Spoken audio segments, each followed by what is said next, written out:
Hey y'all, we're back. At least three of us. Four will be back soon. Welcome to Detroit Black and White, our Friday nights edition. If you are watching, you know what we want you to do. We want you to like, subscribe, and share, and tell all your friends about the greatest show. What on these YouTube streets? Catch Detroit in Black and White on all social media platforms. And then we want you to join us again and tell your friends again about us on Saturday morning. Hey y'all, I missed you. Well, tell Welcome us a little back. bit. You were on vacation. Why don't you share a little bit about your So yeah, I travel? I went to Brazil, and I went from Brazil. I flew into Rio de Janeiro. Hmm. I left there. I went to Iguazu, Iguazu. You know how to pronounce it. Iguana, Fade, the falls. You know where the falls are? Iguazu, Aguza or something. Igizunu, or Iguza, whatever. When we go to break, I'll correct it. But somewhere. yeah, I went there, and from there we went to Argentina because they had the Iguazu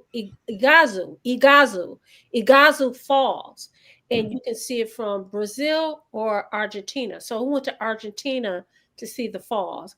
I went to did some tours while in Brazil. Uh, went and saw the. We went to the stairs. We went the Sugarloaf. We also saw the sculpture of Jesus Christ. So what I did all the touristy things. I stayed on the beach. I don't know if you could tell I have a tan. I don't know if I'm browner than I usually am, You look but like you're sunburned. All our friends were here. See all our friends, Jill and Ken just and Ken and uh, Kenneth, and but they I were want to here. share this with you guys, and you guys probably already know this. I will say this: I came back grateful. Why? Because I realized that we complain a whole lot about we may not like the current administrator, we may not like our mayor, we may not like, hell, we may not even like our neighbor. But at the end of the day, when you go to different countries that is unlike America, people are just happy to be here, to be alive. And I realized that of course, I couldn't speak Portuguese because Portuguese is the language. I also went to Ipanana while I was there. Impanina, I'm sorry, Impanina while I was there. I may not have been able to speak the language, but because I believe that God has created us all in His image, we were able to communicate by our facial expressions. The eyes don't lie, the smile, your face, everything. So I came back really, really grateful because I saw people that were very, very poor, but they're not walking around like they're poor. They're having a good time. I enjoyed the culture. I enjoyed the food. I enjoyed the rest because even though I did, let's see, one, two, three, five tours, and I flew from one city to another city.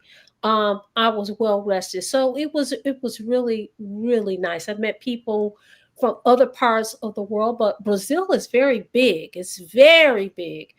So I met Brazilians, but I also met a couple from Poland. I met a couple from England. Uh, I'm trying to think of who else went, and I met some fellow Americans, but it was, I had a really good time. I'm glad I went. All right, welcome back. So Yeah, yeah, great trip. yeah, So yeah. say hello to our friends. Recommend it? Yes, Would you recommend it for people to go there? I will recommend it. So people say, "Oh, Vanessa, be careful when you go. Crime is high." And listen, I say I live in a big city, in an urban area. Crime is high here. I mean, you just don't do foolish things, right? Um, but it also brought to mind that the fact that when you talk about high crime areas anywhere in the world, there's things that are in common: poverty, illiteracy, the lack of opportunities. Those three things go hand in hand. Jobs. So if you are safe, I mean, we took taxis, we took the Ubers. I told you I flew from one place to the other. I haven't walked around in Rio. Yes, I would recommend it, but the same kind of caution that you exercise at home is the same kind of caution that you exercise abroad. Period.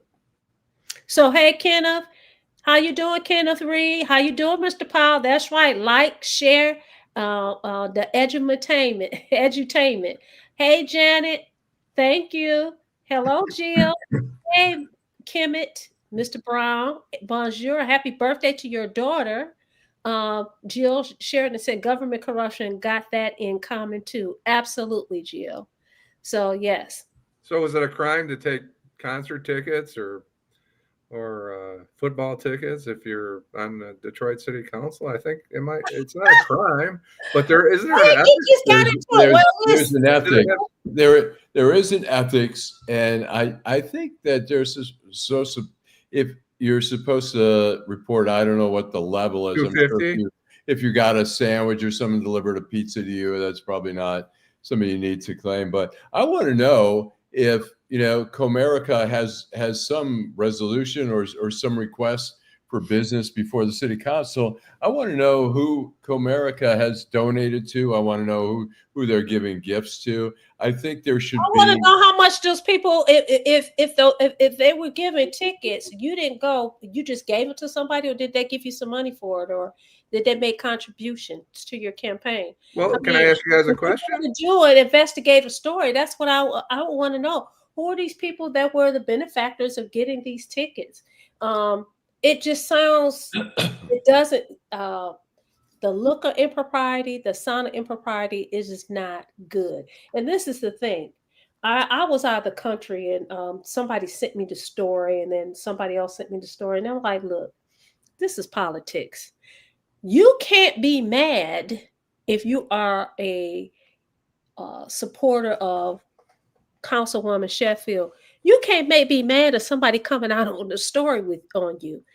But the same holds true for Pastor Kinlock. You can't be mad. This is politics. This is the name of the game. So if you're going to sling mud, you're going to get mud slung back at you. And if you're violating, because he said, Derek said she violated the city charter, plain and simple. She asked for the ticket, which makes it a blatant violation.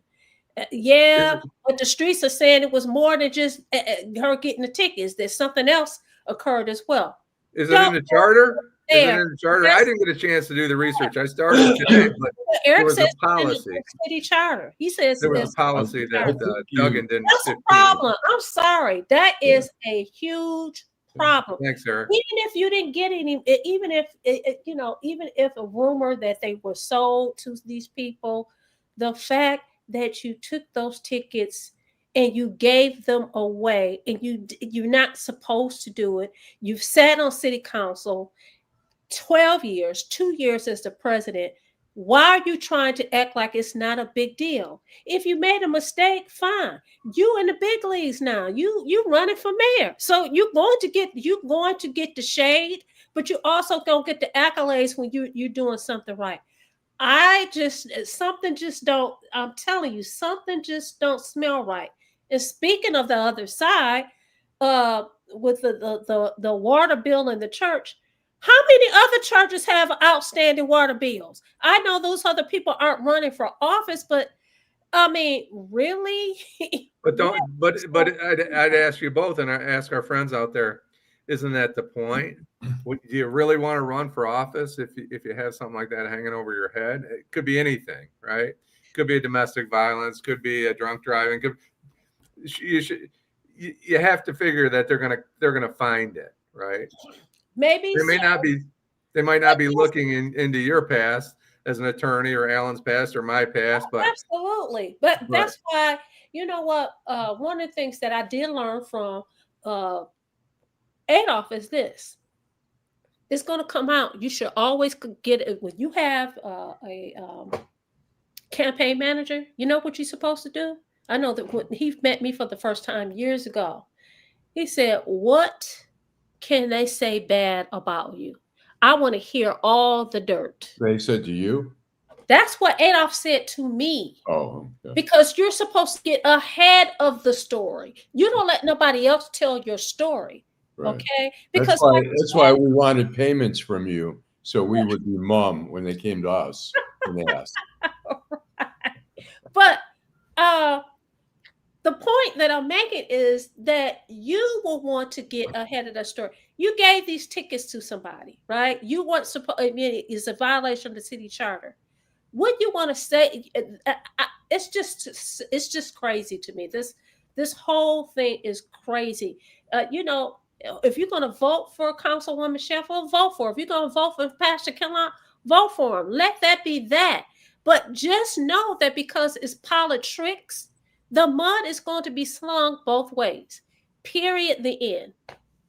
Well, I think one of the standards should be like, if we're not getting free tickets, you should not be getting free tickets. You're only getting free tickets because what? Because you have influence, and that's what we don't want, is that big corporations giving away free gifts and everything like that, so that when their requests come before you, you feel like, I'm not. Right. Most people, not all. Exactly. Some people will be, screw you, I don't care what you give me. But look, in newspapers, we don't take, when I was at the Washington Post, I wrote a story about a cafeteria, a famous cafeteria that was closing. They sent pies, to the office. They made me take the pies. They said, we are not taking these pies. I went and gave it to the homeless out there. You try to have standards that you're not compromised. And I think people, as voters, we want integrity from. I think if there's not a mechanism to report these kind of gifts, there should be. But Eric is pointing out that there is something there already. I mean, we have nepotism too. I know we've talked about this before. I think there's a lot of things that we want a professional city council, and we want an honest city council. We've seen some city council members go to prison. We don't want that. It's bullshit. Listen, we don't. And you know what? I understand that Jeezy gave her a shout out. I was like, if this is not deja vu, I don't know what is. That's a problem. One of the things that people were really excited about is that, listen, that we may have a woman as a mayor of the city of Detroit. That's a big deal. But you want somebody with integrity. And I'm certainly not implying that she doesn't have integrity. What I'm saying is the mudslinging has begun. And if in fact what they say is true, it's a huge problem. And your people want to cover it up. That's not cool, because that goes back to the lack of accountability. So is it done? Is it all done? I don't know. I have no idea. Listen, I was out of the country. I get a story. And this is the other thing. Why the hell you getting mad at me? Because, listen, I have a beef with you, sir. I'm just using this as an example. Why are you mad at me? Because I'm not supporting who you supporting. I have the right to support who the hell I want to support. That doesn't mean I don't dislike you. That means that I don't want you for that job. I'm going to give you guys an example. When former Mayor Kilpatrick ran for office, he and I was in law school at the same time. We have mutual friends, okay? We know each other. And so people knew that I love working in politics, and I have worked on campaigns, presidential campaigns and that thing. And they asked me to come and work on his campaign. And I said no. Because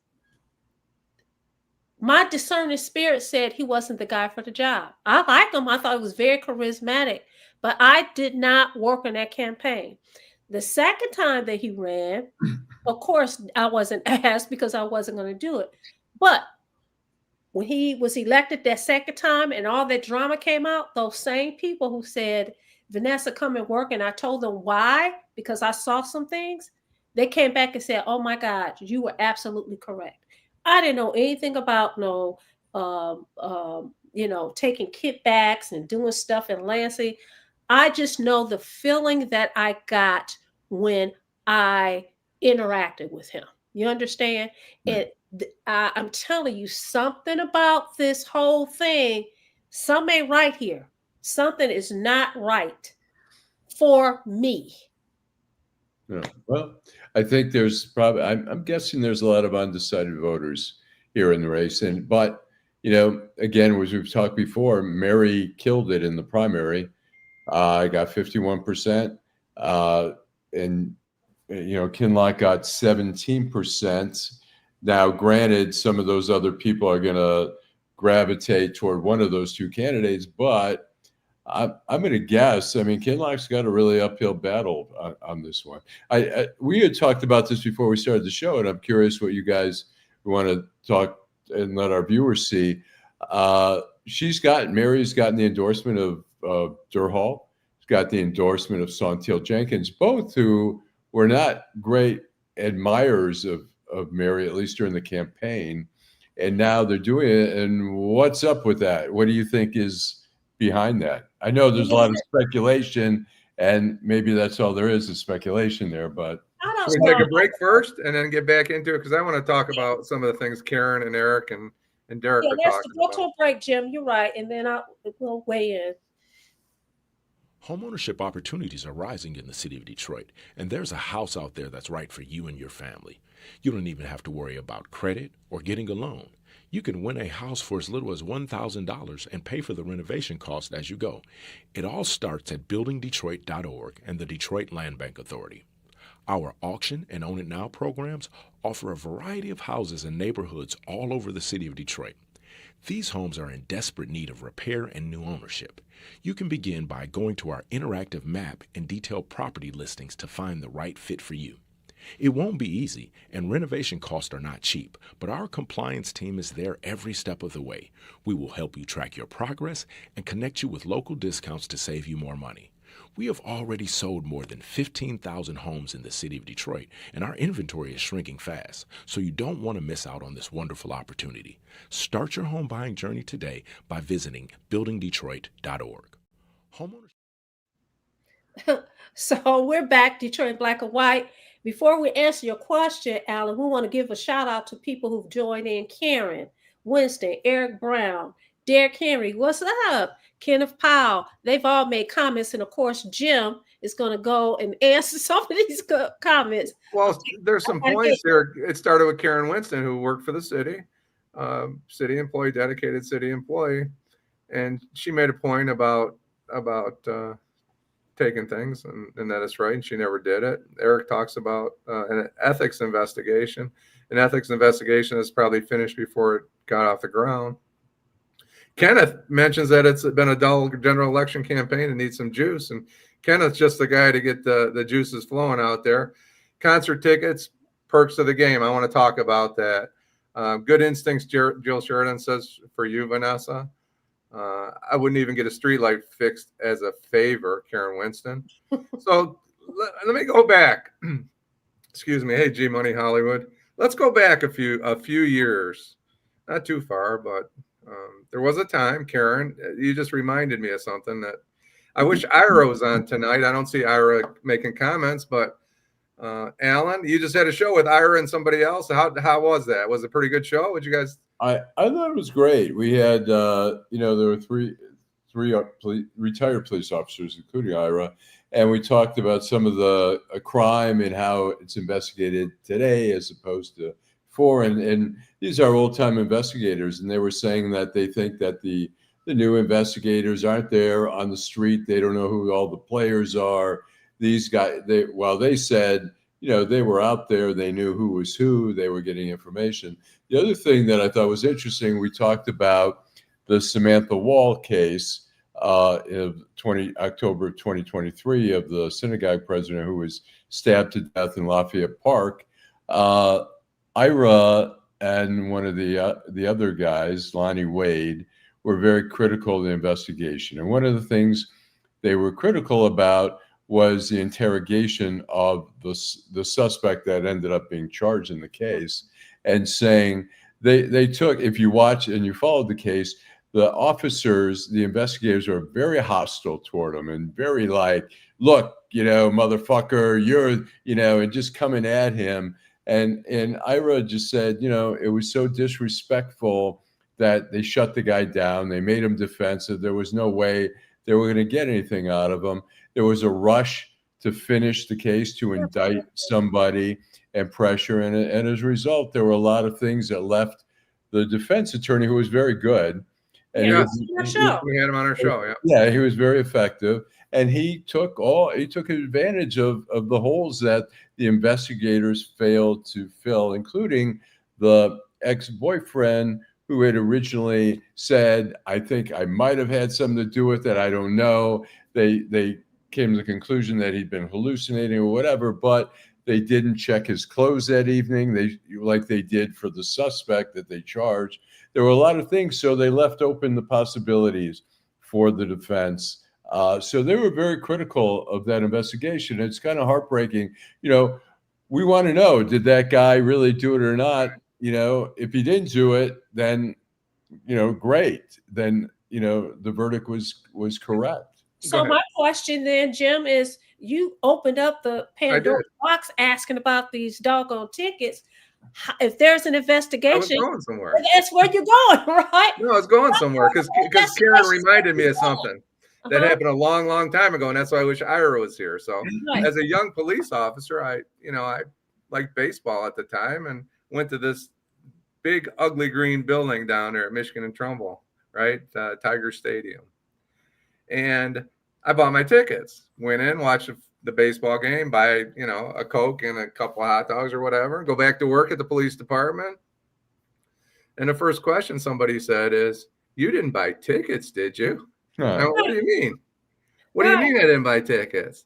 So I wish Ira were here, because I think in the early 90s, I don't know how far back it went, but this goes back to what we're talking about. You go to right field and there's a cop working right field. You just tell them who you are, show them your ID, and you walk into Tiger Stadium, right? It was a time where it wasn't really busy. Wasn't a lot going on. Maybe they considered you security, whatever the case was. But, that obviously would be probably a violation of the city ethics department today. Mm-hmm. At that point, it was done on a regular basis. I'm not saying it's right. It probably wasn't. But, I got called out for paying for tickets, right? In journalism, again, and I'll say we had at Deadline Detroit for a long time. We had a restaurant show where we went, the critics went and tested food. We even went to White Castle when we took a chef from the owner of some high-end restaurants in Detroit and took him along. We paid $95 for White Castle for all the food that we ordered there.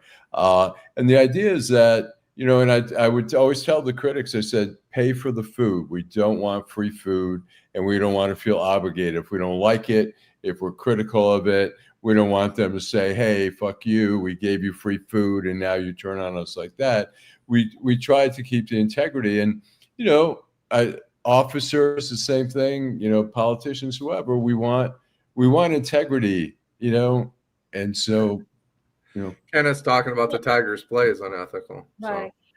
G Money Hollywood has something interesting to say. He says the pastor was never serious about becoming the next mayor. If he was, he would have run a more strategic campaign, and he would have most likely finished in the 30th percentile in the primaries.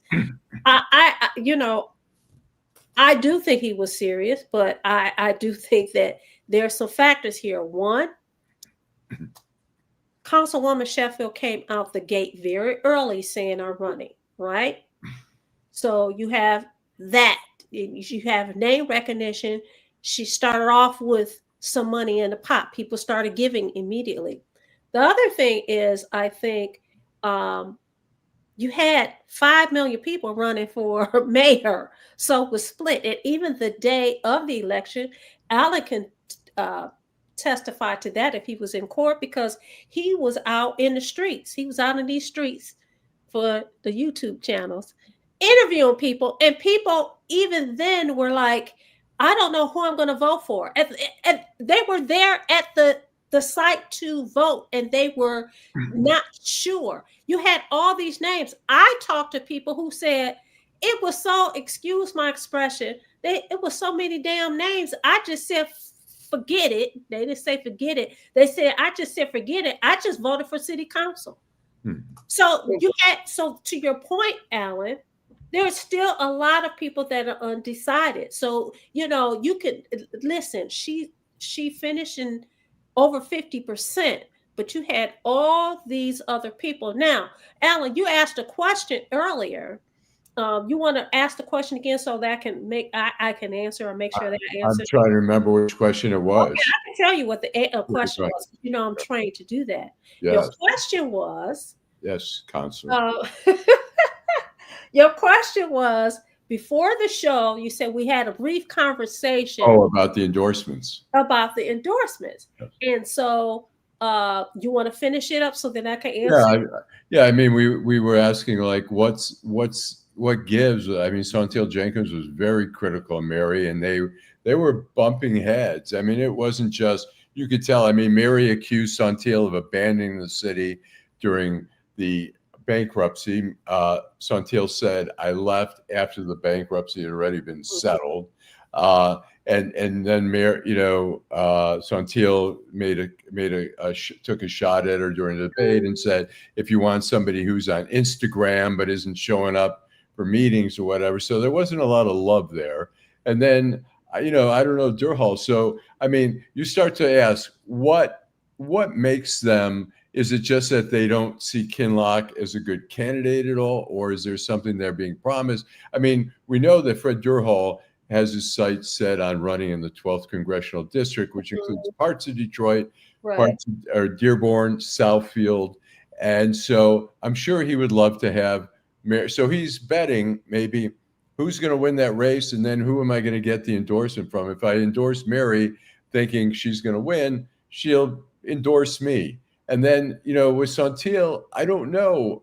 I haven't heard of any chatter of her running, but look, the 13th Congressional District is up again in 2026, and she'd be a pretty good, strong candidate for that. And so the question is whether she wants to leave Detroit and spend, more time in Washington dealing with all the bullshit there. But so she would obviously love to get, if she's running in the 13th Congressional, she'd love to get Mary's endorsement. And that may be, or Mary may say, look, I'm going to have some funds left over. If you want to run for Congress, I could help your PACs or whatever, throw a little money your way. I don't know. It's totally speculative. It could be just that she likes Mary, but it seems there's got to be more to it. Yeah, I would agree. And you're right. We'd be speculating. But I find what's interesting in that question is I'm looking at the person who hasn't endorsed Councilwoman Sheffield. And I'm looking at that person. He got more votes than the city council person, Fred Durhal. Right. That would be Todd Perkins. He has not come out and say he endorsed her. As a matter of fact, it appears as if he's like, listen, I'm staying out of this, right? For me, that speaks to his integrity. It speaks volumes about the person that he is. So far, we have not heard anything about him saying, okay, I'm getting in this. That for me tells me that you really were running because you care about the city. You really wanted to be the mayor of the city of Detroit. You really wanted to make a difference. That's what it says for me. And I believe that all of us are given. Well, I have a question for everybody. Let me say something real quick. Todd would have definitely backed Santil if she were running. Oh, I totally agree. So I find that whole situation it was shocking to me. It is really shocking to me. And I don't know. Eric says Vanessa stated it clearly. It's all about politics. These people have their own interests that do not serve the interests of the people. Eric also made a comment about Pastor Kinloch, and he said Pastor Kinloch is not going to basically kowtow to business as usual in the city of Detroit. There is a question, and I don't know if Councilwoman Sheffield has been asked this, and I say this when people listen. I'm going to take me for an example. When people come to me and they hire me to represent them before I took this position, I would have to say all the time, I had to say all the time, this doesn't guarantee an outcome. Right. This guarantees that I'm going to do the best job that I can in this situation. I can't guarantee you what's going to happen. I do that because I have integrity. I'm not a crystal ball gazer. I can't tell you what the judge or the jury is going to do. Okay. I know my job. When you start getting money from these big companies and these big interests, and when they have something, getting back to what you said, Alan, earlier, when they're asking for something, well, I gave you all this money. You better listen to me. This is what I want to do. Can I get this done? And I don't think that people really, really pay attention to this. They pay attention to the glossies that come in the mail, the sound bites that you hear on the radio, that you see on the television. But we really have to look at nobody's perfect. Everybody has skeletons, as you talked about earlier, Jim. But who really, and I'm not saying this, Councilwoman Sheffield is not the person. I'm not saying that Pastor Kinloch is that person. I'm saying to you as voters, you have to figure that out, because we know that people feel like if they're shelling out their money, I better get something in return. That is the reality. I think you're going to see, and you've already seen some of it, where the big money, the big, the Gilberts and all are betting on Mary winning. We're going to see that. It was interesting. One of our viewers made a comment about the tickets and said it's not going to make a dent in Mary Sheffield's campaign, and I think they're right. And the question is, what is going to knock Mary Sheffield off that pedestal that Kinloch needs a knockout at least in the debate. If he needs a knockout, and because there's got to be a dramatic shift for him to get back, really, I think, and maybe he is there already, but I'm still convinced that Mary is way ahead.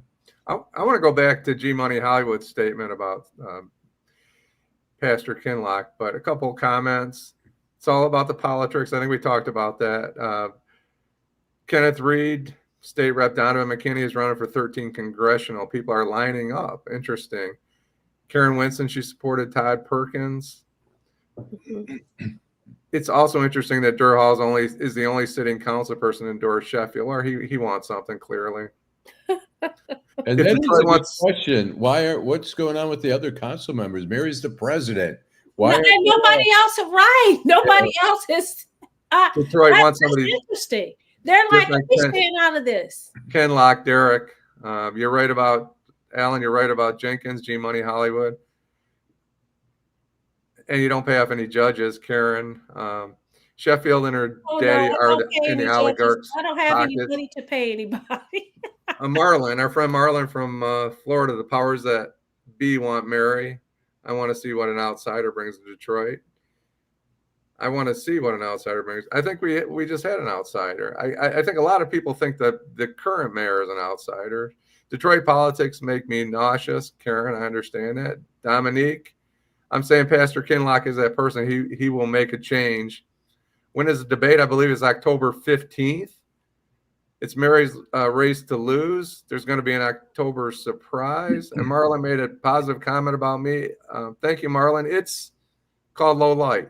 So anyway, I want to go back to the comment, G Money Hollywood, if I could, just for a second. And we saw it with Hill Harper. And I think we're kind of seeing the same thing with Pastor Kinloch. They are not employing the right people, which leads to a bad campaign. And I'd like our viewers and your thoughts. They've brought in a new team, but it was too late.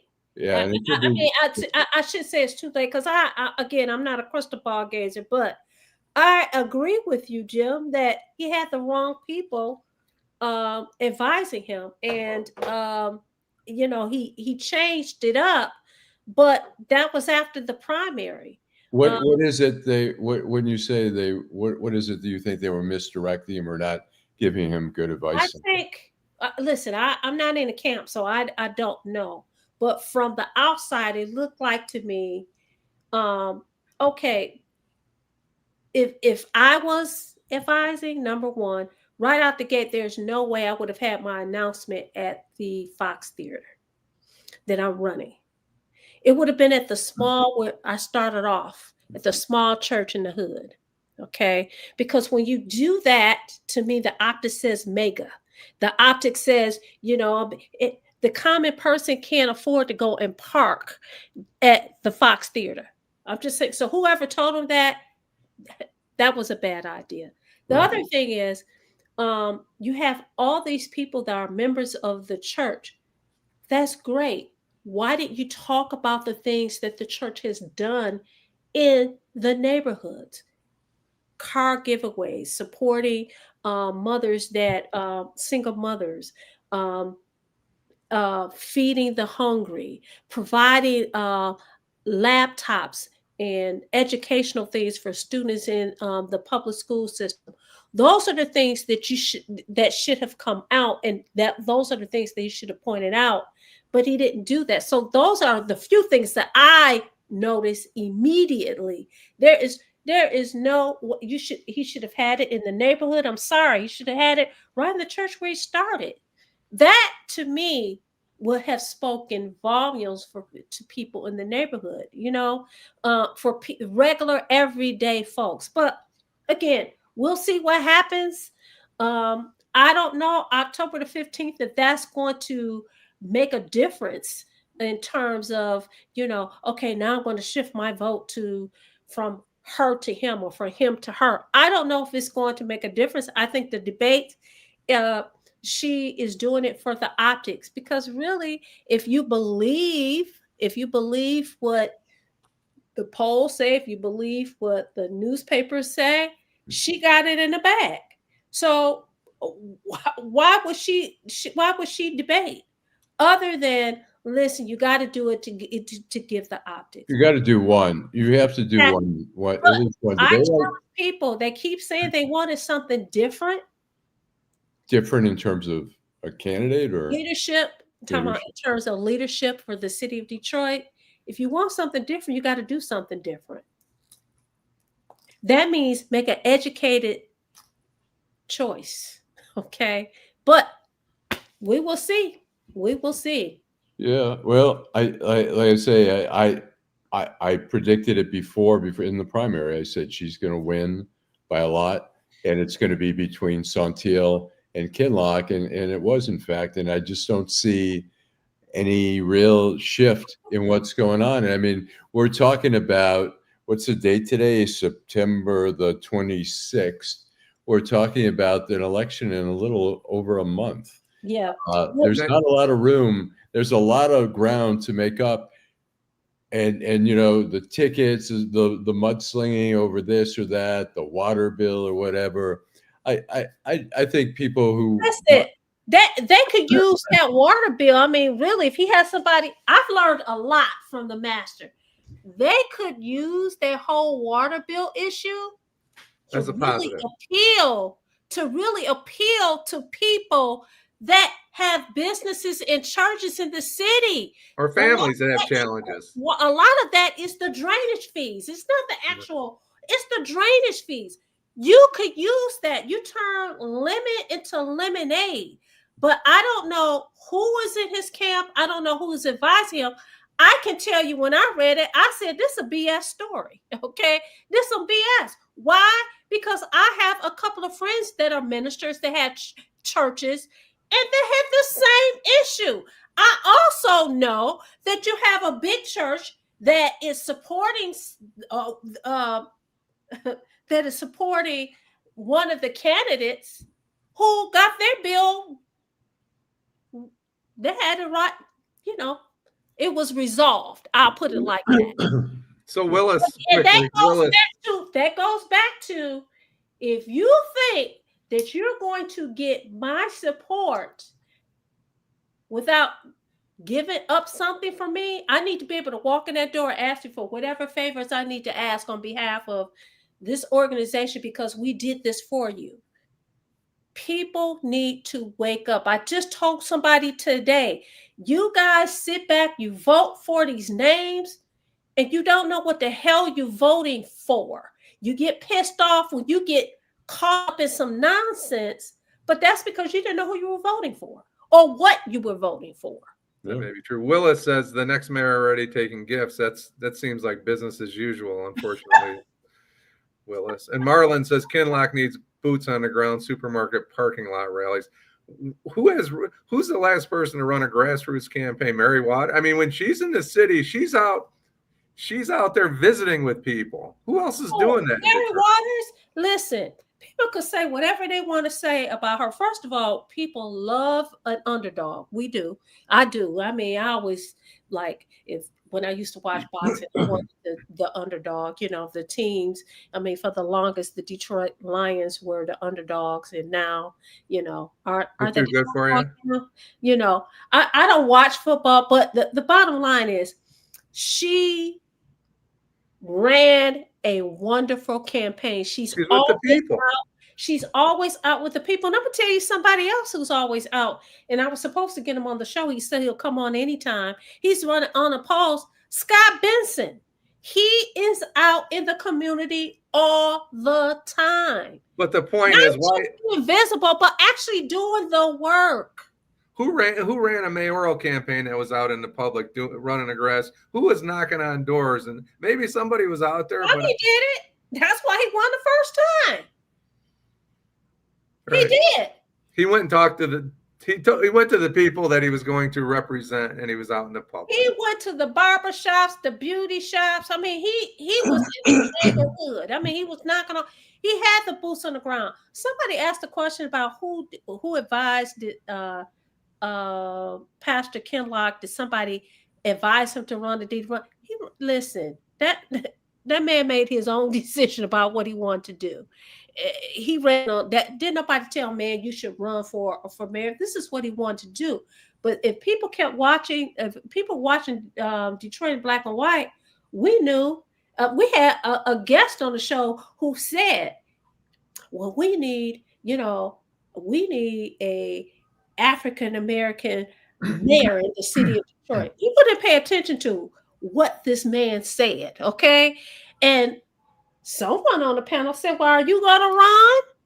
Because somebody had already told them about what was going to happen. And they said, oh, I don't know. Listen, he didn't just wake up one morning and say he's going to run. This is something that he decided that he was going to do. But that rollout, it was messed up. Sorry. I wonder though. I mean, how many people remember about the pub crawl? Yeah. Mary Sheffield. Her rollout was over at, I think, the Electrical Union Hall over in Corktown. I don't know. I think you come in with a deficit. Mary's got the platform. She's got the machinery. She's got the money. She's got the connects. And he's not that Sheffield's got a big congregation. I don't know how many are in. Who has a big congregation? Not sure. I mean, Kinloch. Kinloch has a big congregation. I haven't figured that out. Some people don't live in the city, and a lot of the people don't live in the city. I'm transparent. I belong to Triumph. Right. Okay. Thank you, Tamari, for your comment. I lived in Southfield, so I went to the Southfield campus. When I moved to Detroit 5 years ago, not to run for office, I moved to the city of Detroit because I wanted to come home. My kids are grown. I'm by myself. I moved downtown. But and so I go to the Boulevard campus, or I visit Bedside Tabernacle. Bedside Tabernacle is at home. I turn on my television and I watch it from home. But the bottom line is, a lot of the members don't live in the city of Detroit. Okay. But I will say that, like my family, because I'm transparent, it's quite a few of us. And quite a few of us belong to Triumph. But guess what? I'm the only one that lives in the city. Interesting. Do we need one more break before that? I'm the only one that lives in the city. I have Canton relatives, Southgate relatives, Mhm. Bedford relatives, Southfield relatives, Highland Park relatives. So they don't live in the city, so they can't vote in the city. Yeah. Well, Uh, yeah. So I just, I Hey, don't, happy birthday, Cynthia! Cynthia Johnson, who watches the show. She's one of the, she goes to Triumph. She Happy says birthday to Lord's Cynthia. congregation lives in the suburbs. So, okay, go ahead. I'm sorry. no, I was saying it's hard to tell, but like I say, I think Mary has the machinery, and it's really hers to lose at this point. And I could be 100% wrong, but I just, the sense that I get from her presence, that she really established herself in the primary. He says not all the people voted in the primary. There's more votes to get, but I have a feeling, yeah, he'll get some votes, but so will Mary. She will get some votes, but you know what? I hear Adolph's voice, and he says, don't be so sure about that. People Yeah, thought well, that. People thought that. What's his name? I don't forgot his name. It was Kwame against when Kwame ran against whatever. I'm trying to remember his name. Exactly. Freeman Hendricks. Freeman Hendricks. Yeah. And before that, remember, people thought that Beverly Hills Cop, that he had it in the bag. Yeah. Hell. He didn't have it. So you don't know. I mean, you can have all the money in the world, Kamala Harris. Well, I think I think people are trying. We don't know. You really don't know.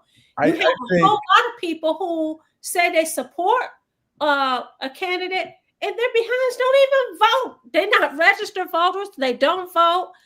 It's just crazy. So we don't know what's going to happen.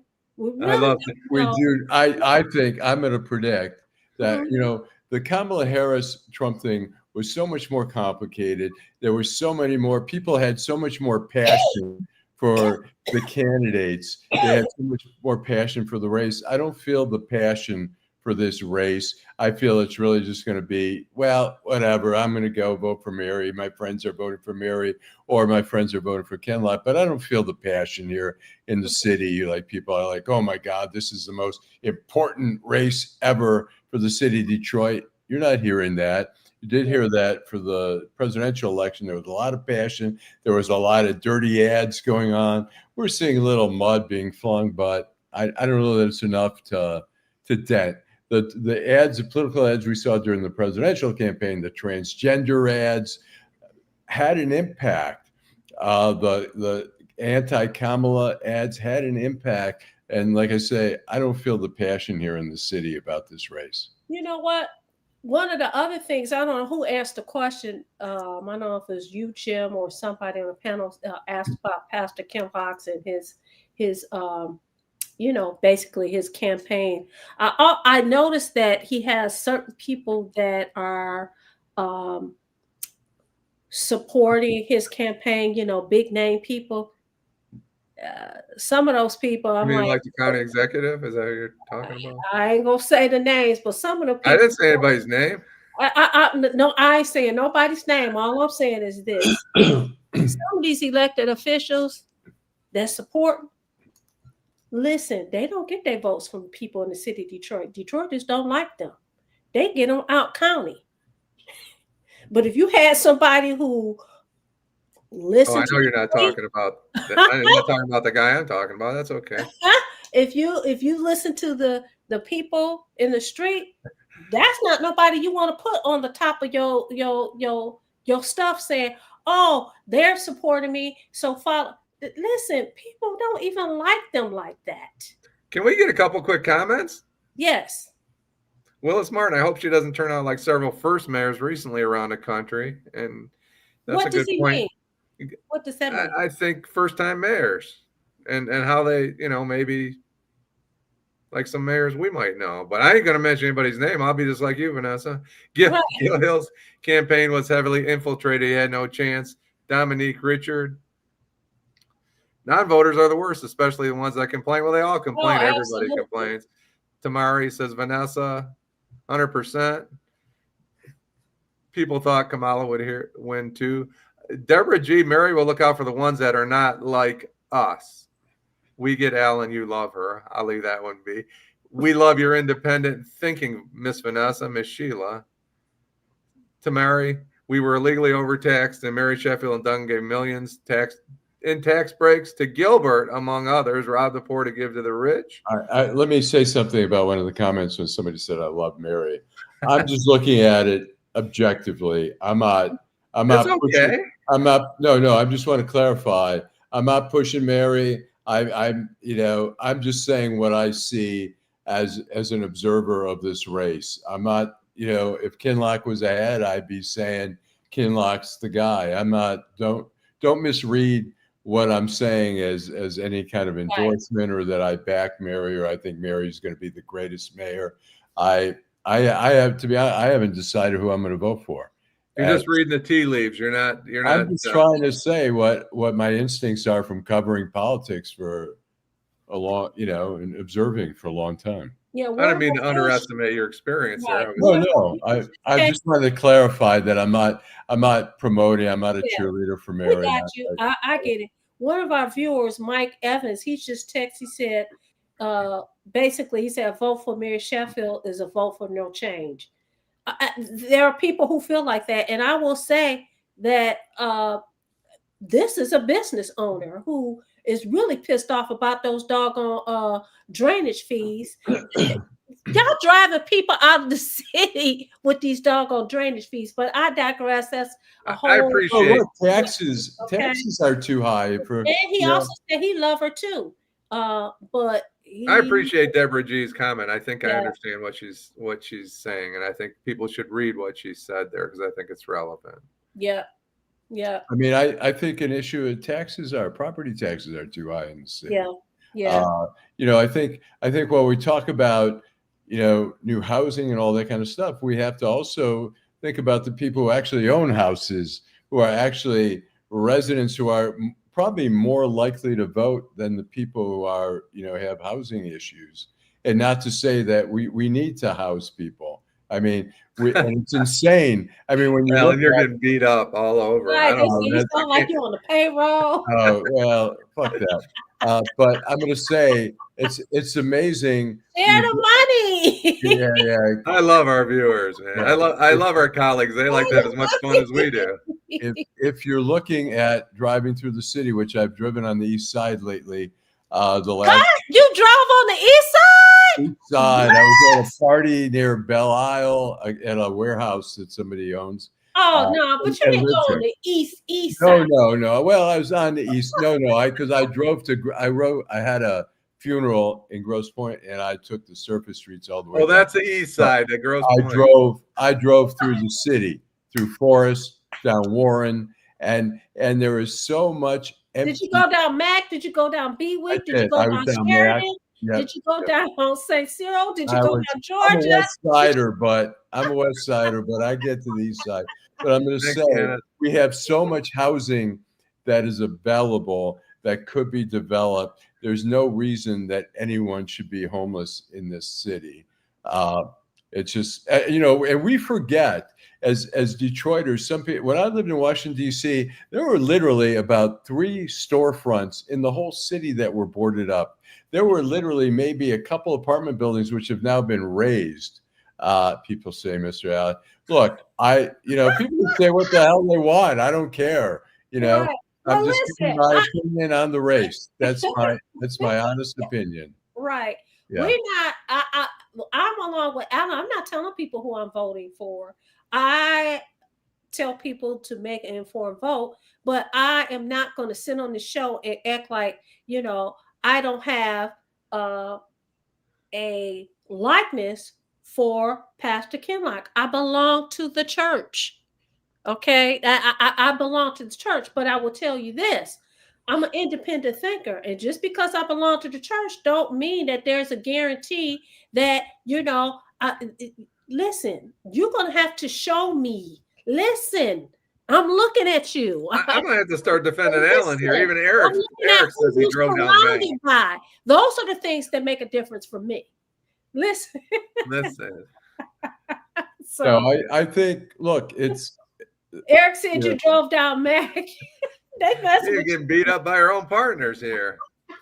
hey, I drove, I'm more of a West Sider. I'll admit that. But so when I go to the East Side, my eyes are a little wider open, observing what's going on. But there's so much. There's still. Oh, you know what? Now you about to. Oh, we about to box. What you mean? Listen, when you I'm drive saying when it's on the West towards- Side, your eyes need to be open because I'm gonna tell you. No, listen to me. You're It's misinterpreting Come on what now. I'm saying. Okay, You're go ahead. misinterpreting. I'm saying because some of it's new, it's not as familiar to me. I'm more observant. I'm taking it in. Okay. As a journalist, I want to know as much about the city as possible. So when I get to that side of the city that I don't go to enough, then I like to see what's going on, and I'm observant. But I still see too many storefronts that are boarded up, too many empty fields. And so when we talk about the narrative about Detroit, I get where people are saying, yeah, I mean, look, don't hate on downtown and midtown. It's great. But also I understand why people can be resentful and say, look at our neighborhood is not downtown. It's not sparkling or whatever. So that's my, They messing with you. They said, There. oh, he had his doors locked. He should have.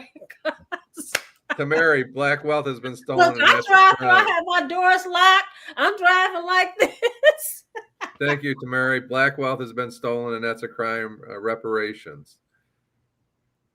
Eric, that's the most direct route to Grosse Pointe, Mac or Jefferson, right? I guess Mac is faster. I But took Belle Warren. Isle, he didn't go on Mac. Warren. I went down a good stretch of Warren. You don't have to defend yourself. And no, I'm just saying where I went. And then I was on Mac or whatever. So but look, this is, the other thing you get is that it's such a huge city. It's such a big city. It is a big city. And it's like people take it for granted that they think this is a normal city where every city has empty, just blocks and blocks of empty fields and boarded up buildings. It's not that way in a lot of cities in America. Detroit is unique. That's true. Yeah. And quiet as it kept, I don't know. Do you drive through Southwest Detroit? Because I do. I do sometimes, yeah, sure. And man, some of those, it's like it's tight. I mean, it's tight. Okay.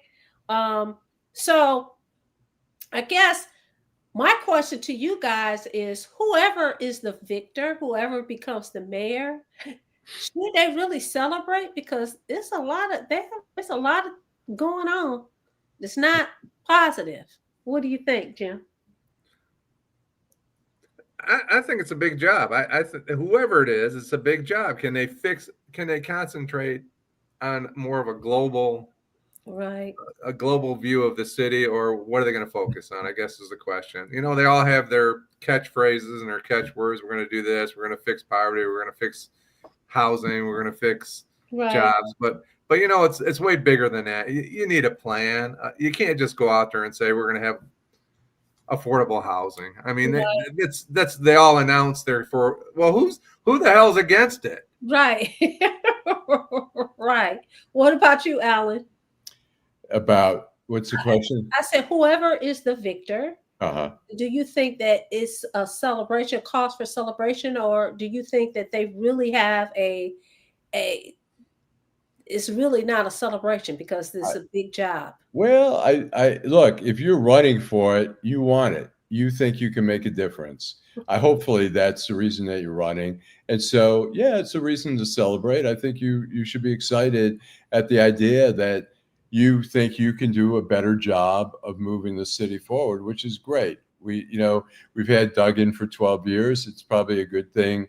We have a change right now, but it's overwhelming of a job. I mean, you can't, no matter how many years you're there, 4 years, 8 years from now, crime's not going to be gone. Housing is not going to be, the issue's not going to be resolved, but you hope to make a dent in that. But you can't, cities are so complicated. There's so many different people at different income levels and different, situations. Nobody walks away and says the city is solved, but hopefully they walk away and say the city is better. What's the solutions? Like Detroit Joe talked about gentrification and the challenges with that. Sorry, Vanessa, go ahead. Wrap it up. Thanks to. It's time for us to go. We forgot to go to a commercial a second time, so we got to make sure we do it tomorrow. But listen, we want to tell you guys, thank you so much for rocking with us. Oh, dang, I took somebody's campaign, Rock with Ken Lock. No, thank you so much for watching Detroit in Black and White. Thank you so much for making comments and participating. Thank you so much for supporting us and listening to us. And sometimes we talking BS, but we appreciate you loving on us. And Marlon's coming back home. That's good news. Yes, we want you to come back tomorrow morning at 10 o'clock. Join the conversation. We love you. We'll see you tomorrow morning. Peace. Thanks, everybody. You made the show, like always.